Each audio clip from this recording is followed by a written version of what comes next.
The Brandon Peters Show may contain explicit language and detailed plot points. For more information on the show, stay tuned to the end of the episode.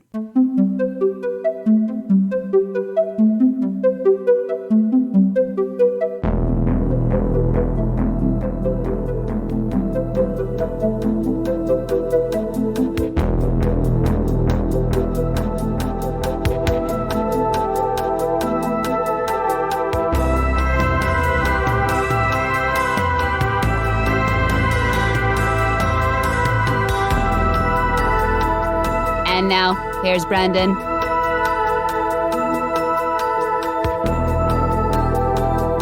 Welcome back to Old Space Show. I'm Brandon, and this, as always, with me, my companion, Stephen Schapansky. Ahoy, ahoy. Ahoy, ahoy. This series of Old Space Show follows the intergalactic swashbuckling escape antics of Raj Blake and his ruffian crew in the first season of Blake's 7. Today, we are discussing the second episode, Let the Space Fall When We Crumble. Anyway, take it away, Stephen.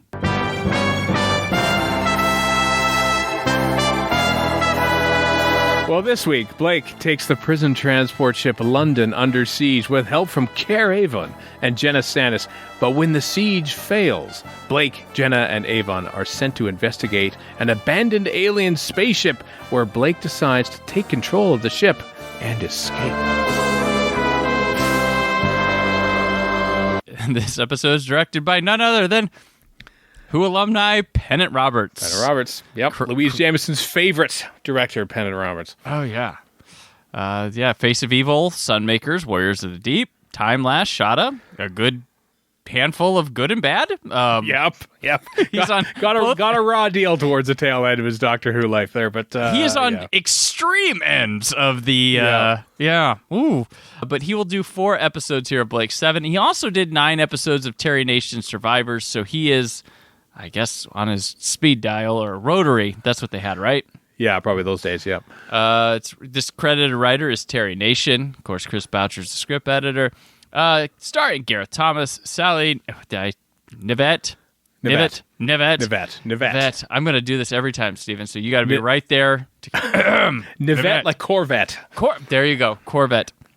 Paul Darrow, Michael Keating, David Jackson, Glenn Owen, Leslie Schofield.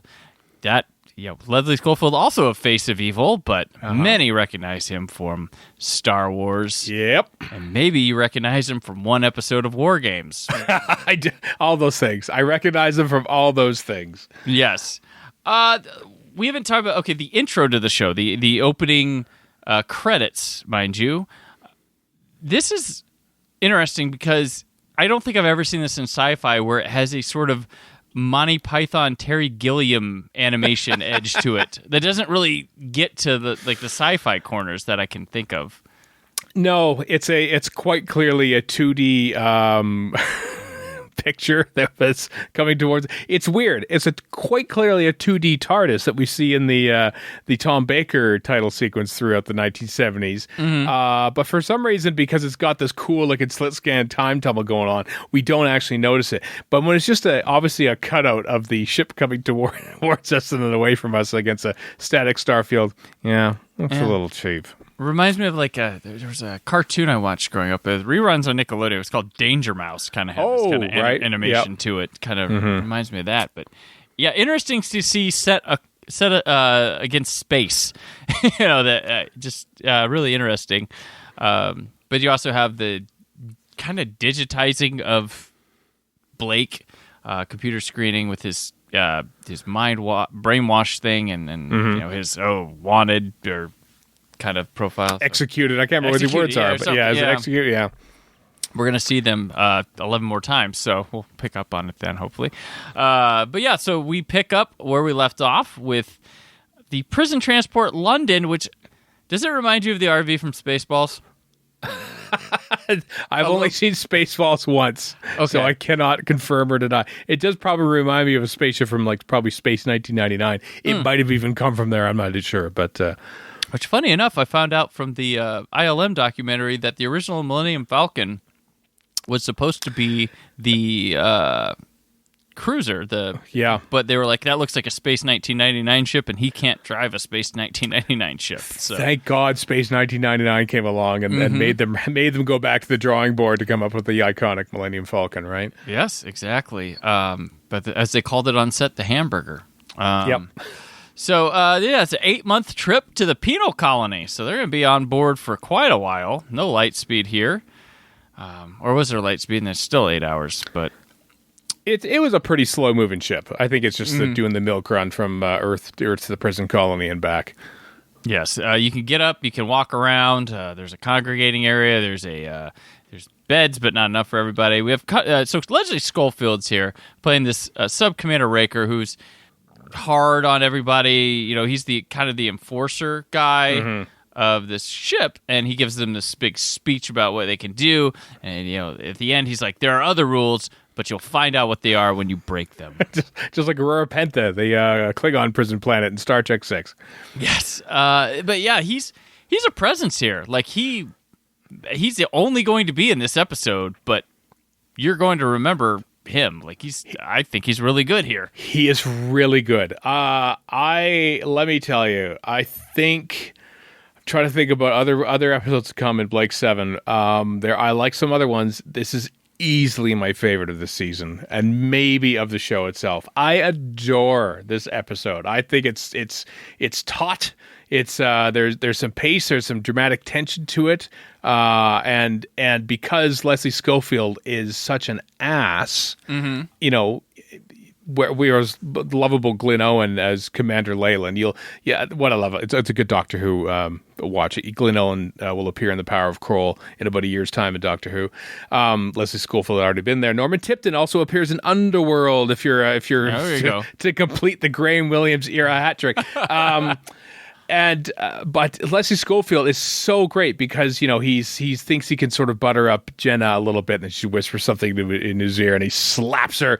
And I like how when he's sort of like meeting Blake for the first time, and he sort of gets all comfy and sits down there, lounging back, hearing what he has to say, and he gets up and he goes, call me sir or something like that, and the tension builds. They go, say it! He just screams at him. Yeah. And I thought, that's such a good performance from him. Yeah, he might be my favorite part. There's a lot of favorite parts about this, but he is certainly one of them.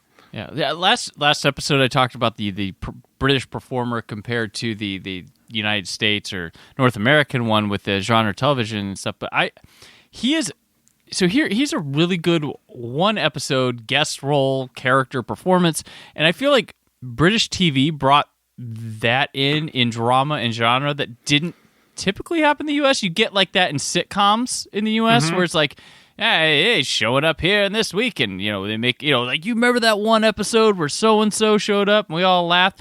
I feel like British could do that with drama. I can't think of back in the day dramas in the United States that had that kind of like guest cast member that, you remember when he stopped by the old blah blah blah, and I'm trying to think of that, but that typically can happen with the British ones. But granted, they have shorter series, so maybe that's why. But there's a lot of great character actors in the UK, and the fact that they shoot Star Wars and Raiders of the Lost Ark and all these other, maybe it's cheaper to film them in England than it is in the States, but you get all these wonderful British actors who are probably like a lot bigger than the roles they're playing in like Julian Glover and Leslie Schofield in Star Wars, for instance. But you get these top-notch performances from really good actors who do this. They do one episode of this. They do another episode of this. They're playing different roles all the time, inhabiting different characters. They're not stars as much over there. They're playing characters. That's what actors should do. And Leslie Schofield is great in this.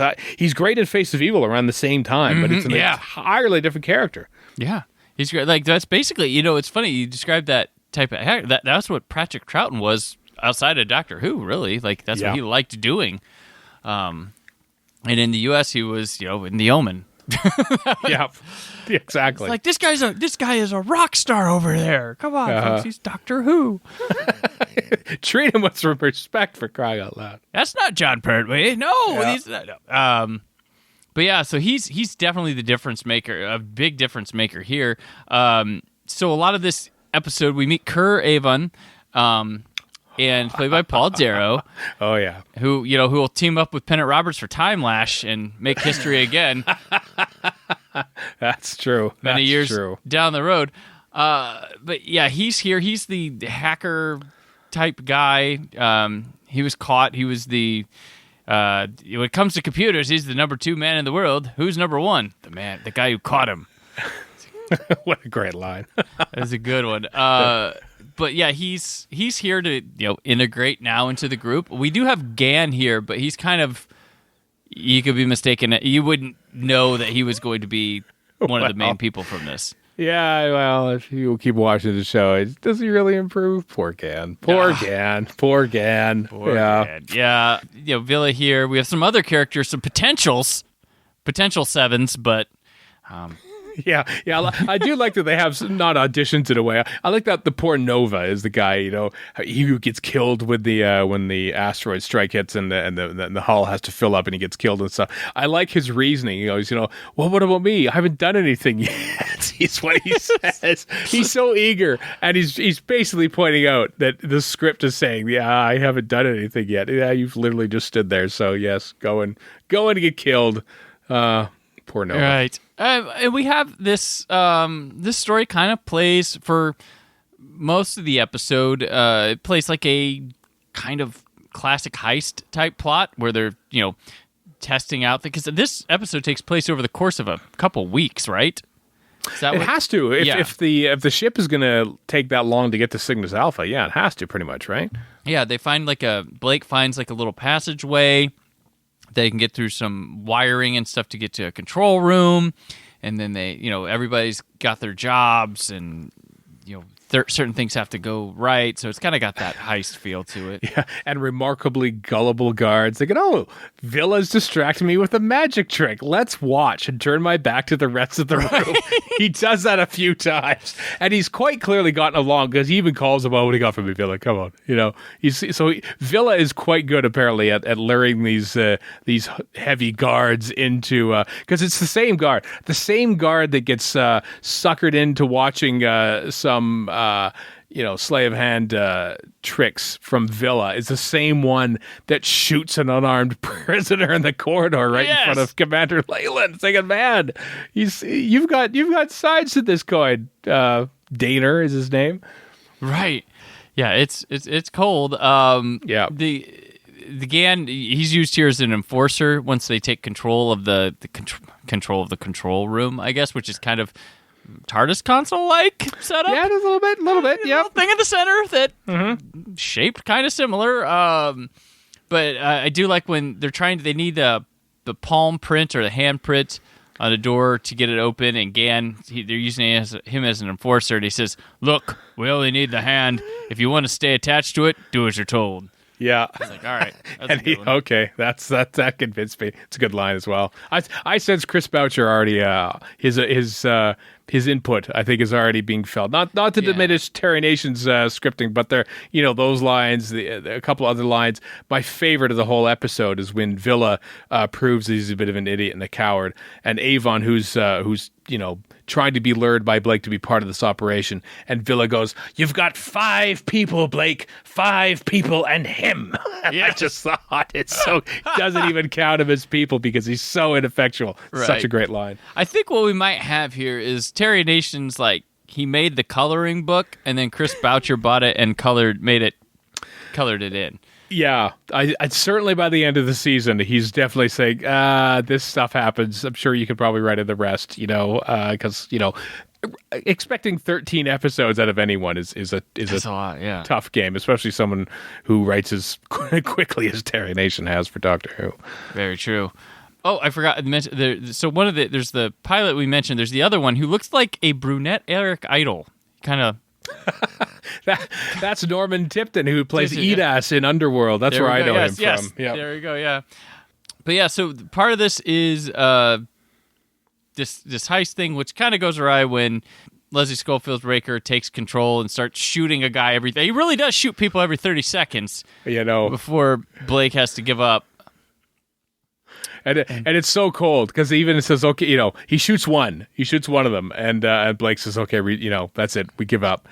And quite clearly, 30 seconds do not pass. And he says, the guard rushes in and tells him, okay, he's surrendered, let go. Shoots one more. Just so cold. Shoots another prisoner anyway. Oh, man. There's some fun stuff that went on during this. Some lines I took down, like we're talking about, good snappy stuff. Before we move to the ship portion of it, where there's the Villa going, I've got this problem with confined spaces. There's a medical name for it. And Jenna says, cowardice? Yep.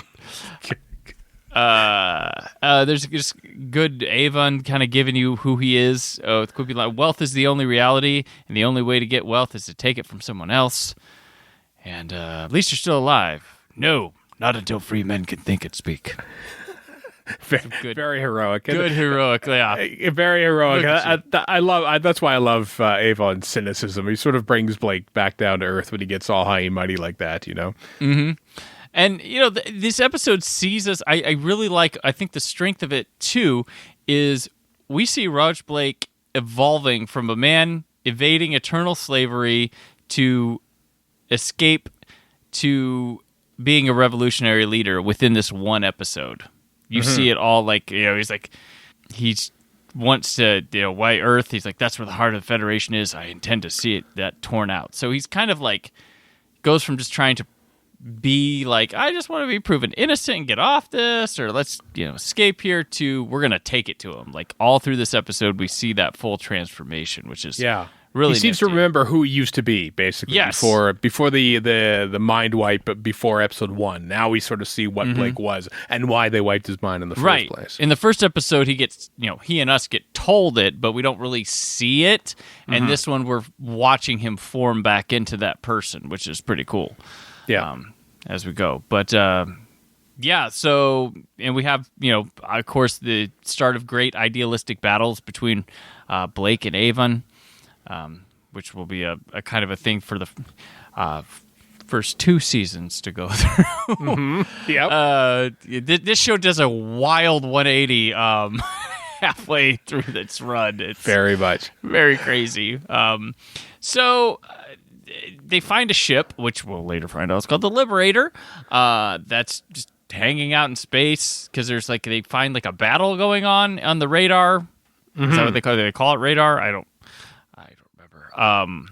And they have to, they get this little tube, the airlock, and they send their people, and there's they go crazy over there. So, Raker goes, well, let's use the prisoners rather than lose people. And he chooses Blake, Jenna, and Avon because it's it's a Suicide Squad mission, basically. Well, you're either dead or we'll reduce your sentences when you come back. And they're the 3 troublemakers, so why not? If they die, fine. If we find out something, fine as well. I like how they did that whole sequence because it sets up the mystery of whatever is on the other end of that space tube. We've heard screams. People sort of those guards think, what did you say? What? And so obviously there's something going on with their minds. Then they die, probably. They open the door and then one guy comes running out, screaming as if he's just been completely terrified. And that's what they're going into. And I like that. A lesser show might have we would have seen the ship before our main cast see the ship. And I like that we see that the Bridge of the Liberator, what's going to be the home for this ragtag bunch of go-getters. We see it at the same time as they discover it. And I think that was pretty effective. And the tube, the connector tunnel is it's shot on film, right? It's on film. They probably did that on Ealing and, for... Probably because there's technical reasons for them to do that. Sometimes also they just run out of room. There's the big fight scene that where Avon sneaks into that control room and beats up the guy. They shot that on film because it was a lot easier to edit a pretty complicated fight scene than to rehearse it in a studio and try to do it in one take with multicam. So there are reasons for these sort of things. Yeah, it's different than Doctor Who, where Doctor Who's if you're inside, you're on video. If you're out, unless you're Face of Evil, if you're outside, you're on film. That's how it used to be. It's different here. There's a lot of interesting choices, which makes sense. A fight scene would be much easier to chop and cut than shoot on and rehearse on video. But so that the ship gives them haunting images. So this is what happened to the guys, showing loved ones getting murdered. But Blake's like, haha, mine are already dead. So I was told that last episode. So joke's on you, weird computer. So yeah, then they end up being able to take control of this alien ship. We are introduced to our main set, the bridge of the unnamed ship at this point. That's going to be called the Liberator. And they end up taking off, and Raker tries to go after them, but gets stuck in the tunnel and floating off into space to die. Yeah, very effective. I mean, apart from the brief second of obviously like a paper cutout of a guy sort of flying out. Other than that, though, I thought that like some of the space scenes actually were pretty impressive. Oh yeah, for what they were doing at the time, and a fitting end, I thought, for Raker as well. Like it's a great way for the villain to go out. You know? Yeah, I think everything from start to finish, that he's just so memorable. Like, I mean, it's just like we were talking about. This is just super effective and awesome to have in episode 2. Be like, well, if they give us this guy in episode 2, who else is coming? Yeah. He's got an eye patch and will be played by 2 different actors throughout the run, but more about him later. But yeah, so they have the ship, and their plan is to let's go chase back after the prisoner ship and get us a crew, because that's how we can fight back with other prisoners. And we leave with Raj, Avon, and Jenna. They've come together to form Blake's 3? Well, or 4? Maybe kind 4? Of 4? Yeah, kind of 4. We don't know that 4 is kind of there yet, but it's there. But by the time they do the census, they'll realize that it's actually 7. But yeah. Yeah. So, But that's where we leave off here. And that's where we'll leave off this episode. And Stephen, before we head out, please share with people your information. I am on Twitter at Legopolis. I'm also a host of a couple of Doctor Who podcasts that are currently ongoing called Lazy Doctor Who and Radio Free Scarrow. All right. And I'm on Twitter and Instagram at Brandon4KUHD. Written work at whysobblue.com. There's more from the Brandon Peters Show as we continue. We only got a week or 2 left of Summer of 82 at 40 going on right now, so enjoy them. You might get your bonus episode. I don't know. Probably. But from old space... If it takes all my life, I will destroy you, Blake. I will destroy you. I will destroy you. Thank you for listening. The Brandon Peters Show is a Creative Zombie Studios production. Produced by Brad Shoemaker and Brandon Peters. Written and edited by Brandon Peters. Announcer vocals by Jessica Alsman. Theme song by Metavari. Web design and show art by Brad Shoemaker with Brandon Peters. All music and clips featured in the episode are property of their respective studios, and no infringement is intended.